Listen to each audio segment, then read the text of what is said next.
An Empire of Ice and Fire by Longclaw 1-6, Chapter 88, Wolf of Fire, Dragon of Ice. It had been a tearful goodbye. A pair of Targaryens had clutched at their parents, Rhaegar to his mother and Arya to her father, holding tight and wishing never to let go. Their cries echoed through the Red Keep, a castle that held too much pain and hate in its centuries of history. Stoic tears fell from the Empress as she held her infant daughter, while the Lady of Winterfell was less composed as she bid goodbye to their little heir of the northern castle.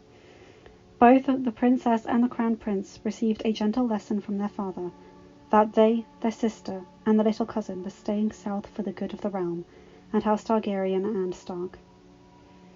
The quiver in his voice and unshed tears in his eyes belayed another reason, that if the North was lost, if Winterfell was lost, then the next generation could escape with their lives.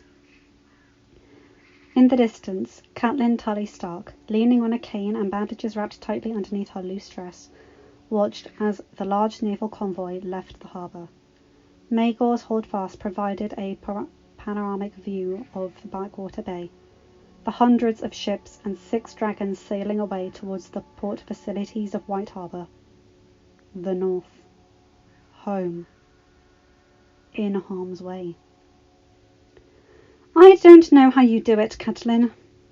Too entranced by the sausage-shaped sails unfurled in magnificent plumes, Catelyn hadn't noticed Olenna Tyrell until the old woman was upon her, popping out 5 children, and then taking care of 4 grandchildren.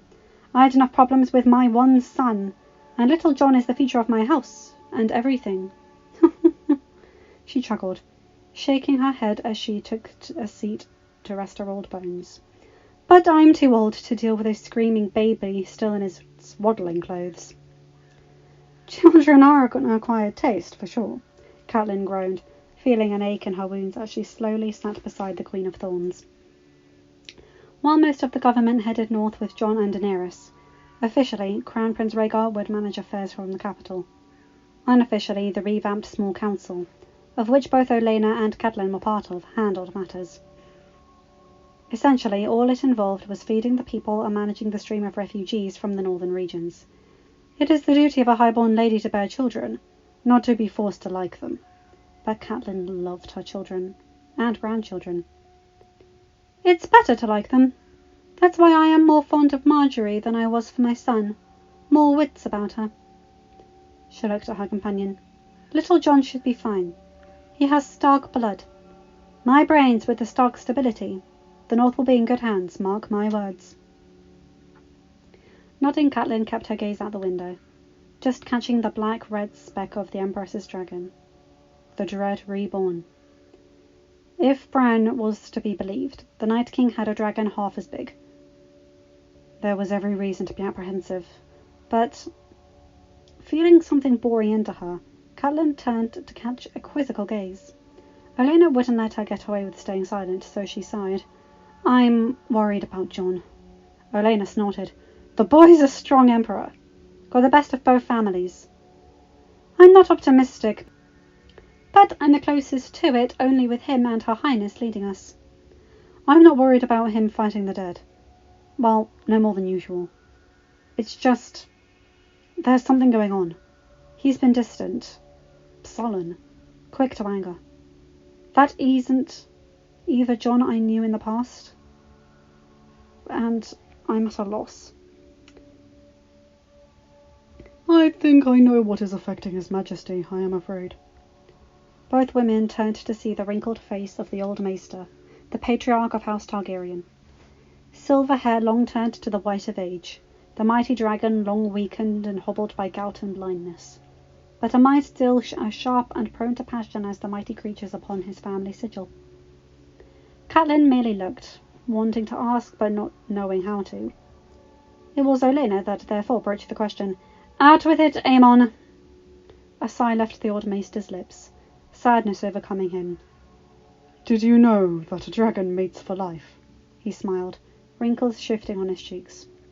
The old dragon riders often brokered marriages by using their dragons. Each beast would find their mate, and their riders would get married. It was said that those marriages always ended up ones of love. He chuckled. even those that didn't partake in the tradition. The love matches always ended in their dragons mating as well. Damn you odd Targaryens, Olenna muttered, either spewing fire and blood or spewing riddles. Reason I didn't marry one. She tapped her cane upon the floor. Glad the Emperor has stolid Stark blood in him. It evens out. Catelyn rolled her eyes. Please, Aemon, what are you trying to tell us? My great-nephew will soon be faced with an impossible choice. One that will destroy him either way. A tear coursed down his uneven skin. Rhaegar, his father, talked about it to me. Even in his words, one could tell his pain at the idea, at what his newborn son would have to do to Daenerys. Ice settled in Catelyn's gut. Even the Queen of Thorns felt a foreboding within her. Do what to Daenerys? Not responding, tune painful to even think about, Aemon stood.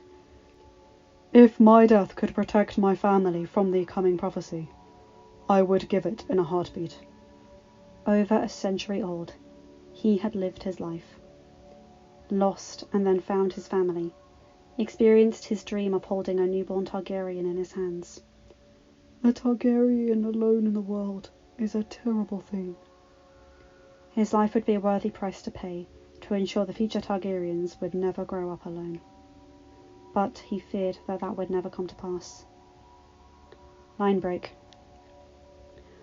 Topside on the large galleon, flagship of the Targaryen Imperial Navy, aptly named Aegon the Conqueror. The sound of steel clanging against steel echoed through the chilling air of the shivering sea. 1 man against 3, that 1 man being the slight, normally unassuming form of the Targaryen Emperor. Unbothered by the garish silks and outlandish golds and jewels normally befitting royalty. For someone of his reputation, the great Jon Targaryen would take aback those that met him for the first time. However, when he fought, all was explained. All made sense. A fusion of grace and ferocity. His movements with his Targaryen steel bastard sword Longclaw fluid, as if both were joined together in one form. An icy cold calculation of each step, fueled by a bottomless well of dragonfire within him. His Majesty had fought every single fighter on the ship since they had left the capital, and a quick spar among his Kingsguards would have been considered a warm-up. Jon did not treat it that way. I yield! At the gruff nod from his Emperor. Only but a moment before he leapt back into the fray with Ser Jorah and the Hound, Dickon Tarly darted out to the sidelines where the Lord of Winterfell was waiting. Your brother! Dickon wheezed. He's not human! While he wouldn't hesitate to quip back, Robb instead watched transfixed at the fight. Both of the older knight and the bulkier bruiser were larger and stronger than Jon, but the blood of the dragon could be seen as Jon forced them back slowly but surely. Fire and blood in each of his strikes and parries. Robb could sense this. The power in each strike. How Jon matched fancy swordswork with the basics he had learnt in sparring with him and Theon under the tutelage of Sir Roderick back in the Winterfell courtyard. But there was something else. Blocking a downward thrust from the Hound, muscles straining as he spotted Ser Jorah coming at him from behind.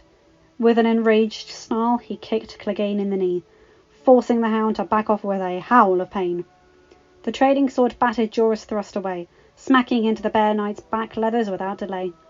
Not honourable, moves straight out of a flea-bottom gutter brawl. The effort worked well, Jon increasingly using them. Yield! Both men screamed.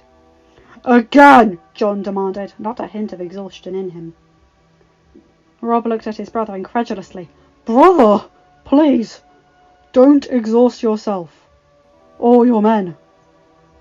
Jorah was a panting mess, while the Hound dunked his knee into a bucket of icy cold seawater. Have some mercy on yourself. Take a breather. Huffing, Jon said nothing else. He complied, instead trudging to the railing of the ship and standing there, quiet and brooding. The same quiet wolfling he had learnt to be as a child. Silent, unwilling to speak or share anything, but underneath, That hard-guarded expression was a harshness, the darker foreboding of a dragon. Passion, be it anger or something else, ready to unleash itself. Jon wasn't brooding. He was simmering, an icy mask of determination, concealing a swirling cauldron of emotions that no one present was skilled enough to pass through. "Brother." "I'm fine, Robb," was the gruff reply, cutting him off. "You need rest." "The dead don't rest. Neither can I." Robb hissed in frustration. This would be impossible. "Jon!" There were few that could address the Emperor by his actual name. Aside from family, that privilege applied to only those with the title of His Majesty's friend, bestowed by the court as a title of great honour. And primary among these was Samwell Tarly, Lord of Hornhill. He scrambled onto the deck, a little green around the gills. The Emperor noticed this. "Shit, Sam. You look like, well, shit."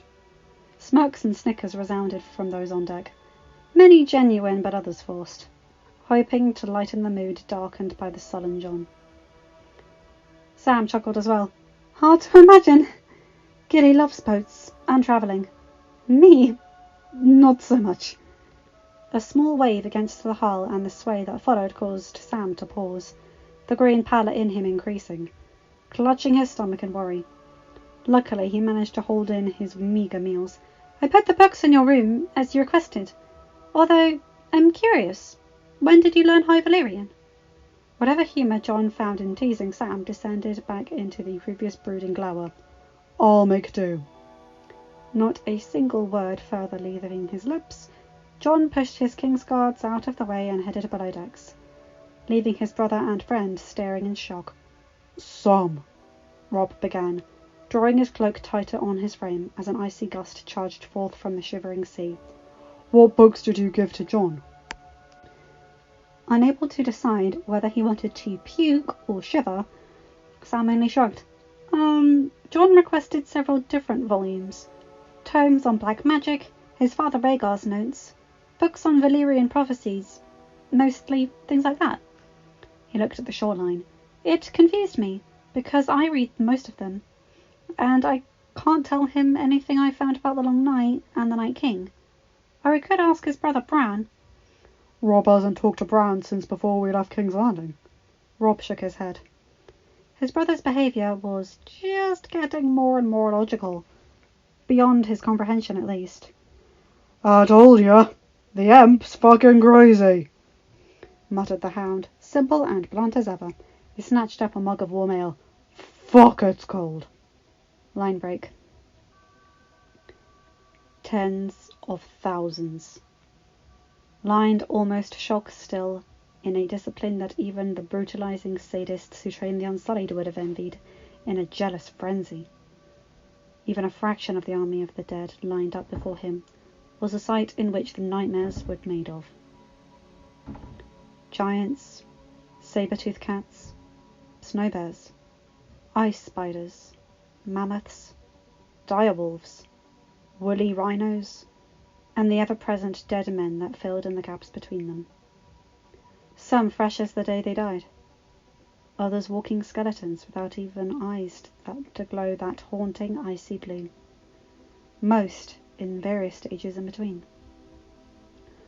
All dwarfed by the great black dragon resting quietly as his master. The same master of all before him gazed south. Army behind him, generals behind him. The Night King, the one known as Marden Stark, simply played with his ever-present sliver of dragonglass, drawing satisfaction from the swirling storm clouds that draped themselves over Westeros since the Great Fall. My source of power. He could feel it. Feel the icy energy coursing through him like a lightning strike. Unable to breathe, no longer needing of air, the scourge of the children of the forest instead opened and closed his fingers, watching as the clouds danced above, watching the winds howl ever louder, all a live wire electrifying his very being. Why don't you make an icicle? Xylus commented snidely. Then stick it up your ass. He received a punch in the gut from a White Walker for his trouble. Marden laughed, or felt as if the human emotion of laughter would be appropriate here. He had killed many a child of the forest in his mortal life. It felt satisfying. Be careful, dear Xylus. I may need you, but your ear is another story. A dark scowl brought him even more satisfaction. Take him away. One of the walkers complied, dragging the scowling child of the forest away. Watching the only living form within miles being dragged off, the Night King looked upon the dragon, the great Valthrax, the bringer of the dawn himself, first ever dragon to be tamed, the Mount of House Targaryen, ridden by his brother. He is mine now, brother, mine to bring vengeance upon this blighted earth. Oh, how his supremely honourable brother would hate that. Honour passed down to Marden's own son, Sorin Targaryen, the man whom his sister had married, and whose sister had married him. Daenerys. The thought of her always sent Marden, the Night King, into a tailspin. A wave of silent brooding, for which only the twirling of the dragon glass kept him occupied. Daenerys, my love. Flaxen hair, the colour of pure silver shimmering in the sunlight. Pale skin, ruby red lips that felt warm against the harsh northern winter. Oh, how he loved her. The woman stolen away from him by the children of the forest. Oh, how he would delight in wiping them off the face of existence. And his love, reborn. Almost identical. Marden knew the woman atop the dragon wasn't his wife, but the Night King did not care. She would be his, no matter what. Great One. Marden's attention was drawn to one of his generals, disdain tinging the seismic communication. Odd. His men were usually as tractable as any of his corps foot soldiers. He turned, seeing the culprit. Yes. It was a younger general, turned from a toddler wildling boy rather than the others, all descendants of Craster's male children. This one had a brashness, a streak of disobedience that the others didn't. What is it? I am busy thinking. Such is all you do these days, Great One. Marden's fists clenched, a booming thunder echoing from the tempest above. I request we move on to the first settlement of the living. Last Earth, I believe. Then Carhold and White Harbour below it. No. We wait. They are coming. They make you weak, Great One, clouding your judgment, gearing us for a certain defeat when victory is within our grasp, and you cannot see it. Marden's eyes blazed ice. Tread lightly. Whereas normally such a glare would wither them, quiet them, and secure the same unquestioning obedience that the vast swarm of corpses provided. The other refused to back down upon his point. You could have had more than one dragon, and you hesitated. You could have had the entire North before they arrive, and yet you still hesitate. Why should we follow you if all you do is... Strong as they were, powerful fighters as they were, none could match their monarch. One who had forged the legendary greatsword Ice in the fires of the first dragon ever ridden, who had only been bested by one in battle, who created all before them through his efforts alone. With a seismic cry that transcended the bounds of the mystical and into the physical realm itself, the Night King spun and drove his dragonglass shard deep into the gut of his general. A mouth opened in a surprised gasp, but nothing came out. Not one word, as the monster turned into specks of ice before all others of his kind. Shard still clutched in his hand, Marden Stark brushed off errant flecks that sprinkled onto his leathers. A quick glance found his other generals staring at him, eyes widened to saucers in an uncharacteristic display of emotion. "Does anyone else seek to question me, or my decisions?" Silence. "No, Great One," replied his lead general, eyes rooted to the snow beneath them. "Good. Bring back your commands. Bring them all together. I can sense their presence growing ever closer." The others looked at one another, even they not contemplating the depths of their monarch's power. "They will fight me, and I will fight them. Be ready." "As you command, Great One." One by one, the generals mounted their undead steeds and rode for their commands. Turning away from them, the Night King gazed upon the frozen land, looking upon the land of milk and honey that he had once called home, in which he had been born, raised, and started his life with his sister and the two wanderers from across the narrow sea. Built a life that was stolen from him. Was it truly home to him anymore? There is no home. The clouds roared above as his anger rose, bitterness and rage swirling within the icy pit of his heart. No home. Only death. Only vengeance. Lightning cracked, and ice slammed into the ground before him, the gale outside reflecting the raging torrent within Marden's Stark. Long silver hair flashed in his mind, of a smile that could melt the iciest heart.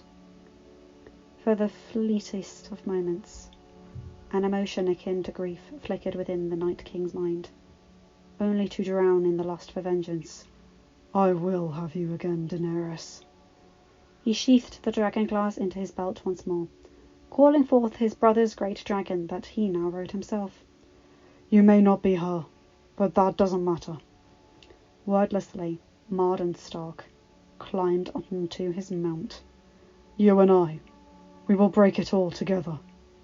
The wind howled, as if it was the very earth responding. Line break. For once, the seas off the coast of the Vale were calm.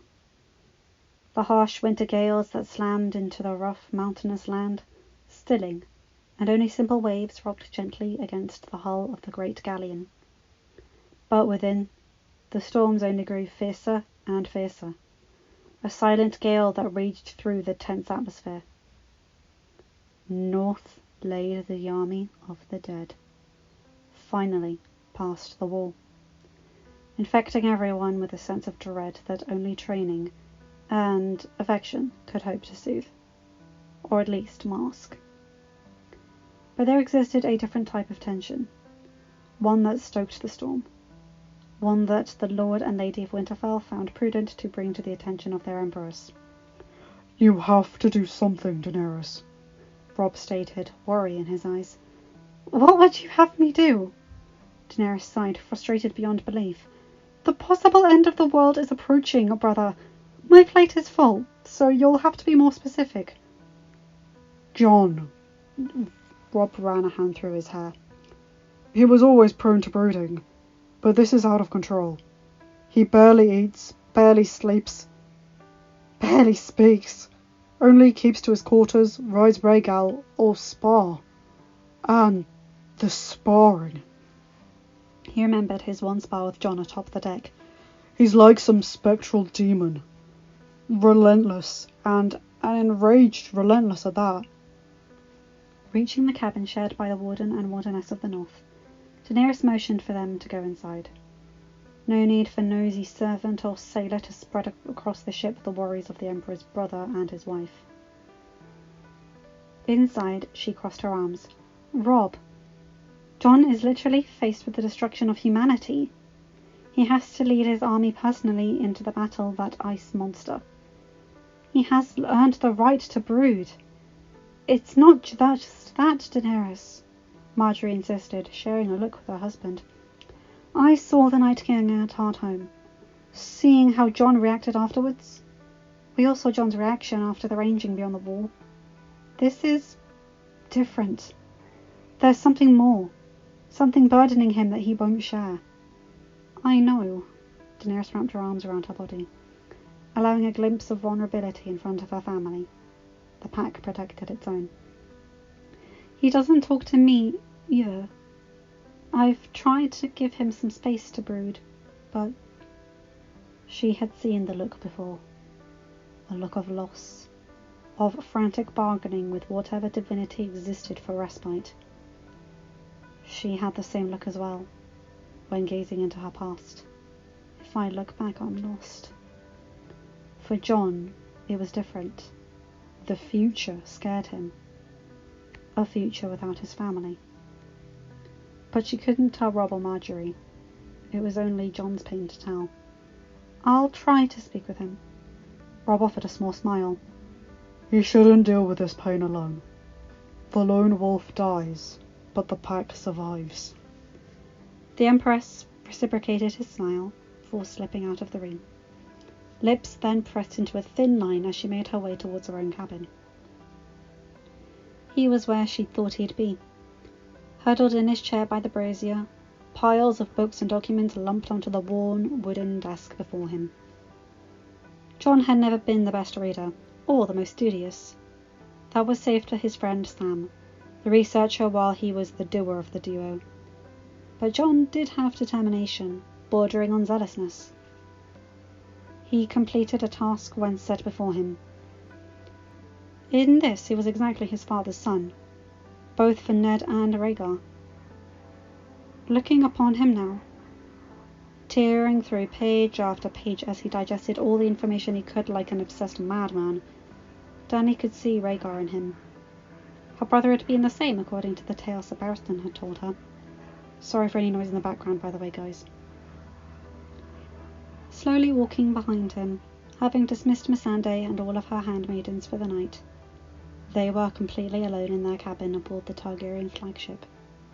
Dany rested her hand on his shoulder. Jon? His skin tensed under her palm, but he otherwise reacted not. What are you doing? There was no answer for a long while. It's nothing, was the eventual response. Dany fought back a grimace. He was shutting her out. The confident dragon wolf turning back into the quiet, whipped dog bastard that she had never wanted to see again. Jon, whatever it is, you can tell me. She reached down and hugged his shoulders, sighing at the wonderful heat of his body. My love. Don't shut me out, please, was the silent plea.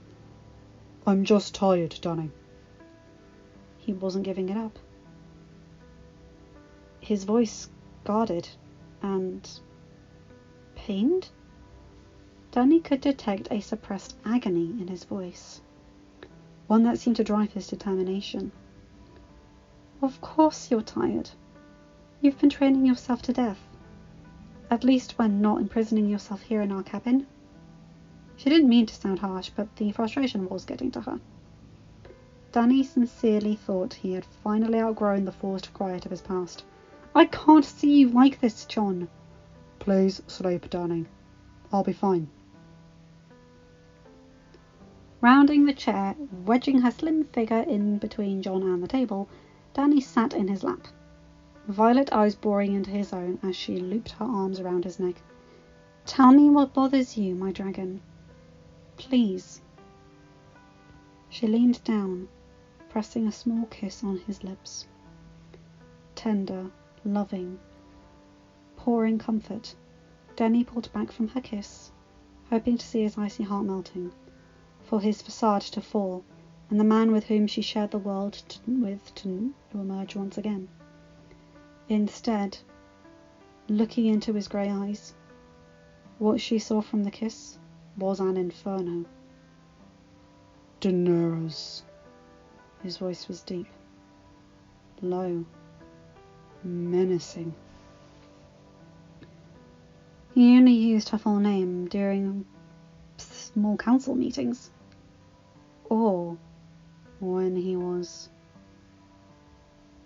The kiss was nothing like hers. Pulling her flush to him, one hand firmly threading through her hair, the other gripping her butt like talons, he slammed their lips together. John feasted on her mouth like a hungry wolf. Anyway, they get up to something here. And during it, this is the last scene, but during their moments where they're talking, John keeps saying, he will not take you. I will not let him take you. Nothing's going to take you from me. So Danny knows that he's worried about losing her to someone. But you guys know I don't really read those scenes. Anyway, I hope you guys enjoyed this. It's the end of the chapter. Have a good day, night, wherever time zone you're in. Quite an intense one, that one. Oh boy, poor John. And I hope Danny finds out soon. I haven't read this part of the fic in ages, so what can you do? Anyway, have a good day, night, wherever time zone you're in. Bye, my guys, gals, and non-dino pals. Take care, and I'll see you in another video. Bye!